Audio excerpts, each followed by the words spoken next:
سلام دوستان، وقتتون بخیر. تو این ویدیو میخوایم در رابطه با این حرف بزنیم که چجوری صفحه ویندوزمون و پوشه هامون رو لیکوید گلاس کنیم که اینجوری برامون خیلی قشنگ و شیک بالا بیاد. همونطوری که میبینید بریم آموزشش رو داشته باشیم. خب در مرحله بعدی وارد مرورگر کروممون میشیم یا هر مرورگر دیگه‌ای. اینجا سرچ میکنیم Explorer بلور میکا. خب همونی که الان میبینید نتیجهش اومده. بله، سرچ میکنید اینو و سایت اول که گیت هاب هستش کلیک میکنید روی سایت گیت هاب و منتظر میمونید تا سایت بالا بیاد. حتما هم فیلتر شکنتون روشن باشه.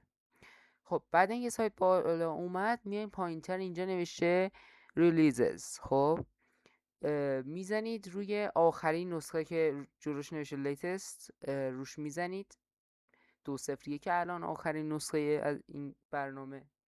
میایید پایینتر، اولین گزینه ریلیز x64 زیپ، این رو دانلود میکنید. حالا من دانلود کردم دیگه، دوباره دانلودش نمی کنم. اینو دانلود میکنید، منتظر میمونید که دانلود بشه براتون.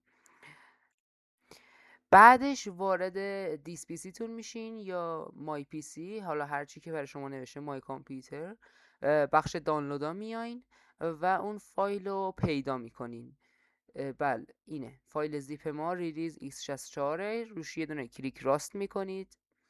این صفحه که براتون باز شده هم میتونید اینجا اکسترکت آل رو بزنید، هم میتونید اگه ویندوز 11 این جوری براتون بالا میاد شماره آپشن رو میزنید و اکسترکت فایل رو میزنید، فایلز رو میزنید. اگر هم ویندوز های پوینتر 10 یا 7 هستید اکسترکت فایلز رو بزنید، همین صفحه که براتون بالا میاد. خب بعد اینکه این فایل زیپ ما اکسترکت شد میریم وارد پوشه اکسترکت شدهش میشیم. این گزینه ریلیز رو میزنیم و اینجا 4 تا ما فایل میبینیم. 4 تا اینجا فایل میبینیم که اول میایم رجیستر رو انتخاب میکنیم، دوبار کلیک راست میکنیم، رانو میزنیم.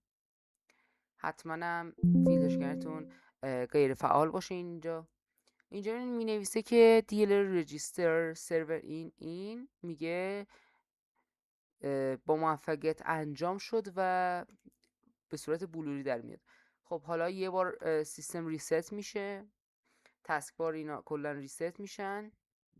مجدد میریم دیس پی سی، میبینیم که صفحه ما لیکوید گلاس شده یا همون صفحه شیشه ای داریم. میتونید قشنگ لذت ببرید. برای اونایی که شیک پسند هستن و عاشق پوز دادن و این چیزا هستند میتونید اینجوری کنید و لذتشو ببرید. عالیه. همونطور که میبینید این تصاویرم کاملا واضح هستش. خیلی ممنون که این ویدیو رو نگاه کردید، چون خودتون درخواست داده بودید توی کامنت ها. من این ویدیو رو هم گذاشتم، گلدش رو داده بودم توی ویدیوی قبلی. ما دو ویدیو قبلی و این ویدیو اومدیم با برنامه وین هاک کار کردیم. تو ویدیو قبلی این ویدیو هم اومدیم با اکسپلورر بلور میکا کار کردیم که فقط برای بلوری کردن و این شیشه ای کردن و لیکوید گلاس کردن ویندوز ما و پوشه های ما هستش. ولی وین هاک خیلی خب جامعتر و کلی تر بودش رو اومدیم تو ویدیو قبل به صورت مفصل و کامل مرحله به مرحله براتون توضیح دادیم. خیلی ممنون از اینکه توجه کردید به ما و اومدید این ویدیو رو نگاه کردید و پسندیدید. اگر خوشتون اومد حتما کانال ما رو سابسکرایب کنید و زنگولش رو بزنید تا ویدیوهای بعدی رو از دست ندید و اولین بیننده ما شما باشید. فعلا خدا یار و نگهدارتون.